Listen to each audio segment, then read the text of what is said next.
ओम नमो नारायणाय, ओम नमो नारायणाय, ओम नमो नारायणाय। नमस्कार दर्शकों, मैं लेकर आ गई हूँ एक और वीडियो फिर से आपके लिए।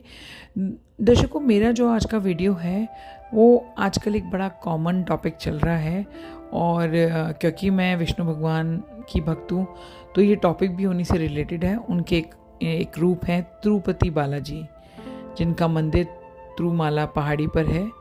और इशू आप सभी को पता ही चल गया होगा मेरे बोलने के बाद ही कि वहाँ का जो प्रसाद है तिरुपति बालाजी मंदिर का, उसमें जानवरों की चर्बी पाई गई है।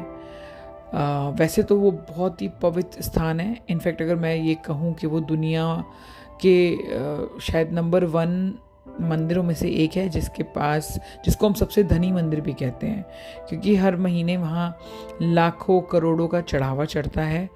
और वहाँ पर कहते हैं कि स्वयं धनवान से धनवान व्यक्ति, चाहे वो इंडिया से हो, हमारे देश भारत का हो या दुनिया में कहीं का भी हो, वो वहाँ पर आकर दर्शन करता है। और तिरुपति बालाजी लोग ज़्यादातर अपनी मनोकामना पूर्ण करने के लिए जाते हैं और वहाँ पर धन का ही मेन चढ़ावा माना गया है। तो वहाँ पर धन की कोई कमी नहीं है। लेकिन जैसा कि आजकल न्यूज़ में चल रहा है कि कुछ पैसों का ऊपर नीचे होने की वजह से ही जो वहाँ का ट्रस्ट है उसने जो घी चूज़ किया, जो देसी घी जिसमें प्रसाद बनता है, जो तिरुपति बालाजी का जो प्रसाद लोग लेकर आते हैं, लड्डू एक बनता है, वो लड्डू जिस घी से बना हुआ है वो घी पशुओं की चर्बी उसमें मिश्रित है। अब देखिए ये कैसे पता चला कि उसमें पशुओं की चर्बी है। देखिए, जो लोग ओरिजिनल चीज़ खाते हैं वो बड़ी आराम से बता देंगे कि सेम चीज़ जो दूसरी उनके सामने है वही चीज़, लेट्स से घी है, हमारे पास 2-3 तरह के घी हैं। अगर आप ओरिजिनल खाने के शौकीन हैं या आपको आदत है या आपने बचपन से ओरिजिनल खाया है तो आप तुरंत बता देंगे कि कौन सा घी नकली है। तो यही हुआ, जो लोग पुराने भगवान के भक्त हैं, जो हमेशा से जाते हैं, या जो लोग बहुत जिनको पता है कि प्योरिटी क्या होती है, चाहे वो प्रसाद में हो चाहे वो किसी भी चीज़ में हो, तो उन्होंने जैसे ही प्रसाद ग्रहण किया होगा उनको वो स्मेल आई होगी। और स्मेल आने के बाद वहाँ जो ज़्यादातर भक्तगण थे उन्होंने इसकी शिकायत भी की ट्रस्ट से, और ट्रस्ट से भी की। और जबकि ट्रस्ट ने ये बोला कि हमारे पास कोई लैब नहीं है हम जिससे हम टेस्ट कर सकें, जो घी आता है ये देसी घी का ही प्रसाद है, आप निश्चिंत हो जाइए। लेकिन लोग होते हैं ना कुछ लोग कि वो अपनी चीज़ को कंफर्म ज़रूर करते हैं। तो कुछ लोगों ने उसकी शिकायत गवर्नमेंट ऑर्गेनाइजेशंस में कर दी, और जब गवर्नमेंट ने इसमें इंटरफेयर किया तो पता चला कि वाकई में जो घी आ रहा है उनमें से एक्चुअली कई ब्रांड्स का वहाँ पर घी आता है। उनमें से एक ब्रांड है AR डेयरी। तो उसका जो घी है वो काफ़ी हद तक पशुओं की चर्बी मिश्रित उसमें पाई गई है। मतलब एक होता है ना 50%, उसमें 50% से भी ज़्यादा पाई गई है।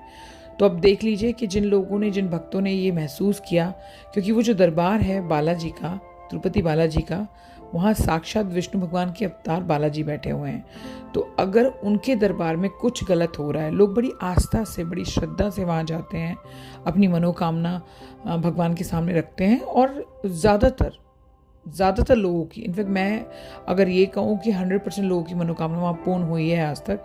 बड़ा ही सच्चा दरबार है। लेकिन देखिए, धोखा देने वालों ने भगवान को भी नहीं छोड़ा, उनके दरबार को भी नहीं छोड़ा। वहाँ भी उन्होंने अपने पाप कर्मों को जारी रखा और उनको उनकी सज़ा भी मिल गई। देखिए, पकड़े गए ना फाइनली। क्योंकि उस दरबार में आप कितने दिन तक धोखा कर लोगे? आप ये सोच कर के यहाँ तो लाखों करोड़ों लोग आते हैं, पता ही नहीं चलेगा, भीड़ इतनी है, ऐसा नहीं है। भगवान ने उनको मौका दिया होगा अपने कर्मों को सुधारने का, लेकिन वो लोग बाज नहीं आए। तो फाइनली सरकार ने इंटरफेयर किया, लोगों ने शिकायत लगाई। सरकारी पूरा जो एक इन्वेस्टिगेशन डिपार्टमेंट होता है जो फूड्स का इन्वेस्टिगेशन करता है, उन्होंने प्रॉपर चेकिंग की और फाइनली जो घोटाला चल रहा था वो पाया गया, कंफर्म हुआ। और जो AR डेयरी वाले थे जिन्होंने चर्बी मिश्रित घी सप्लाई किया था मंदिर को, उनका लाइसेंस जब्त हो गया।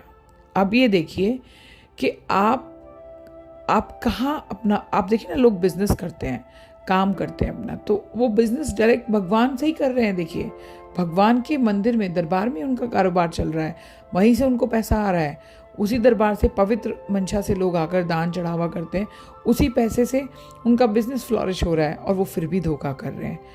तो मेरा आज का जो वीडियो है दोस्तों, उसको बनाने का मकसद यही है कि आप दुनिया में कभी भी ये ना सोचें कि जो कर्म आप कर रहे हैं उसको किसी ने देखा नहीं। ये तो थी पवित्र स्थान की बात, जो जहाँ साक्षात नारायण विराजमान हैं, श्री हरि विष्णु विराजमान हैं तिरुपति बालाजी के रूप में, वेंकटेश्वर बालाजी के रूप में। लेकिन आप अपने घर पर भी हैं, दुनिया में किसी जंगल में हैं, कहीं ऐसे इलाके में हैं जो निर्जन है, जहाँ कोई इंसान आपको नहीं देख सकता, किसी ने आपको कोई चीज़ करते नहीं देखी, लेकिन आपने कुछ ना कुछ, आपके मन को पता है कि आपने वहाँ गलत किया। चाहे किसी जीव को मारा, चाहे आपने किसी भी चीज़ को आपने नुकसान पहुँचाया, या कोई भी ऐसी हरकत करी जो आपके मन को पता है, उसने आपको टोका भी हो, लेकिन आपने फिर भी वो किया, लालच में किया, किसी भी चीज़ के लिए किया, अपने बचाव के लिए किया, और उस बचाव में वो ज़रूरी नहीं था, लेकिन आपने अपने ईगो में आकर, एटीट्यूड में आकर, या अपने मन की तसल्ली के लिए वो काम कर डाला, और वो गलत था, ज़रूरत नहीं थी उस काम को करने की। तो आप ये देखिए कि आज नहीं तो कल उसका फल हमको मिलना ही है। दोस्तों, ये सब बातें मैं आपसे इसलिए करती रहती हूँ अपने चैनल के माध्यम से, क्योंकि मैं बताना चाहती हूँ कि ये दुनिया हमारी भगवान को भी मतलब छलने की कोशिश कर रही है। जो इस ब्रह्मांड की सर्वशक्तिमान जो पावर है, जो सुप्रीम पावर है, उसको भी छलने की कोशिश कर रही है। कुछ लोग ऐसे हैं जो वाकई भगवान में बहुत आस्था रखते हैं और सच्चे दिल से अपनी आस्था को पूरा भी करते हैं, अपनी श्रद्धा भक्ति से, अपनी प्योरिटी से, अपनी ऑनेस्टी से भगवान को पाने की कोशिश कर रहे हैं। वहीं पे कुछ लोग हैं जो भक्तों की ऑनेस्टी तो ख़राब कर ही रहे हैं, उनकी ऑनेस्टी पे तो एक तरह से उन्हें तो धोखा दे ही रहे हैं, खुद भगवान को भी धोखा देना चाह रहे हैं। अब आप ये देखिए, ये पाप है या महापाप है, और इस पाप की भी तो सज़ा होती है। सोचिए, महापाप की क्या सज़ा होगी। जितने लोगों ने वो प्रसाद खाया होगा, जितने जानवरों की हत्या करके वो चर्बी लाई गई होगी, वो घी बनाया गया होगा, फिर वो बांटा गया। पवित्र मंशा से जो लोग आते हैं, जो लोग नॉनवेज छोड़ो, अंडा भी नहीं खाते, मतलब उन्होंने कभी शायद एग भी नहीं खाया होगा, अगर उन लोगों ने वो प्रसाद प्राप्त किया होगा तो डायरेक्ट भगवान के हृदय को कितनी चोट लगी होगी कि मेरे दरबार में मेरे भक्तों के साथ कुछ इस तरह के निर्लज लोग हैं जो इस तरह का धोखा कर रहे हैं। तो भगवान ने फिर अपना दांव खेला और उनको पकड़वा दिया। और अभी तो सिर्फ ये छोटी सी ही घटना हुई है कि वो पकड़े गए हैं और उनका लाइसेंस जब्त हुआ है। अब आगे देखिएगा, मतलब हम तो खैर शायद इस चीज़ का न्यूज़ चैनल वाले ना कुछ हमें बता पाए, लेकिन वो खुद महसूस करेगा, वो इंसान, वो लोग जो इस सब में इंक्लूड थे, कि उनके साथ क्या क्या होगा। और दोस्तों, हमारे कर्मों का फल हमें यहाँ इसी जन्म में, इस जन्म में नहीं तो अगले में, हमें इसी धरती पर आकर भोगना होता है। तो वो जन्म दर जन्म चलता रहता है। अगर हम इस बार बच जाएंगे तो ये नहीं सोचिएगा कि हम आगे बच जाएंगे, हमें आगे वो भुगतान करना ही पड़ेगा। तो दोस्तों, मेरा ये एक छोटा सा वीडियो अपने वेंकटेश्वर बालाजी के लिए, तिरुपति बालाजी के लिए समर्पित था, क्योंकि मुझे बड़ा आघात लगा ये सुनकर। मैं खुद एक प्योर वेजिटेरियन हूँ। ये आघात लगा कि अगर वहाँ पर ऐसा हो रहा है और जिन भक्तों की आस्था के साथ खिलवाड़ हुआ है, वाकई में ये एक बहुत बड़ा पाप उन लोगों ने किया है, और भगवान ने इस पाप की सज़ा भी उनको दे दी है।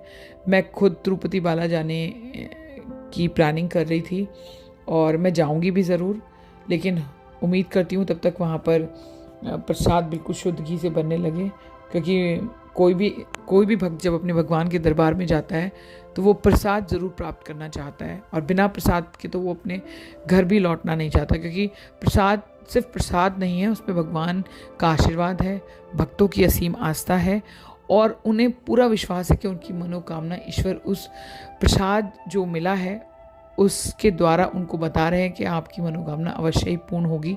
तो वो एक शुद्ध रूप है ईश्वर के आशीर्वाद का, जो हमें फिजिकल फॉर्म में प्राप्त हो जाता है जब हम वहाँ जाते हैं। तो मेरे विचार में मुझे लग रहा था कि ये वीडियो मुझे एक बार बनानी चाहिए। मुझे अपने भक्तों को ये ज़रूर बताना चाहिए। मैं ये नहीं कह रही हूँ कि आप लोगों में कोई ऐसा ट्रस्ट डिस्ट्रस्ट का कोई इशू है या कोई ऐसा धोखाधड़ी आप लोग कोई कर रहे हैं, लेकिन फिर भी मेरा कहने का मतलब बस यही है कि अगर हम में से कोई भी ऐसा है जो कोई भी काम ये सोच कर रहा है कि भगवान ने मुझे नहीं देखा, मुझे किसी ने नहीं देखा, तो ऐसा नहीं है। हमारे साथ दिव्य शक्तियाँ हमेशा होती हैं। भगवान के जो एसोसिएट्स हैं वो हर वक्त हमारे साथ होते हैं, जन्म से लेकर मृत्यु तक। हमारे एक एक कर्म का लेखा जोखा ईश्वर के पास होता है। और कहते हैं ना, हर इंसान में ईश्वर का अंश है। तो जब ईश्वर का अंश हर इंसान में है तो कोई भी कर्म हमारा ईश्वर से छुप नहीं सकता। तो हर चीज़ की रिकॉर्डिंग है ईश्वर के दरबार में, और मौका आने पर, मौका मिलने पर, जब ज़रूरत भगवान को लगती है, वो रिकॉर्डिंग हमको दिखाई भी जाती है और हमें उसका फल भी निश्चित तौर पर मिलता है। अब वो पाप का फल हो या पुण्य का फल हो, वो हमें और आपको डिसाइड करना है। दोस्तों, इसी के साथ मैं अपना वीडियो समाप्त करती हूँ। अच्छा लगा हो तो प्लीज़ लाइक शेयर कमेंट कीजिएगा और मेरे चैनल को सब्सक्राइब कीजिएगा। और मेरी तरफ से आप सभी को बहुत बहुत शुभकामनाएं कि आप जीवन में सदा अच्छे कर्म करते रहें और इस तरह के कुविचारों से और कुकर्मों से बचें। ओम नमो नारायणाय। धन्यवाद।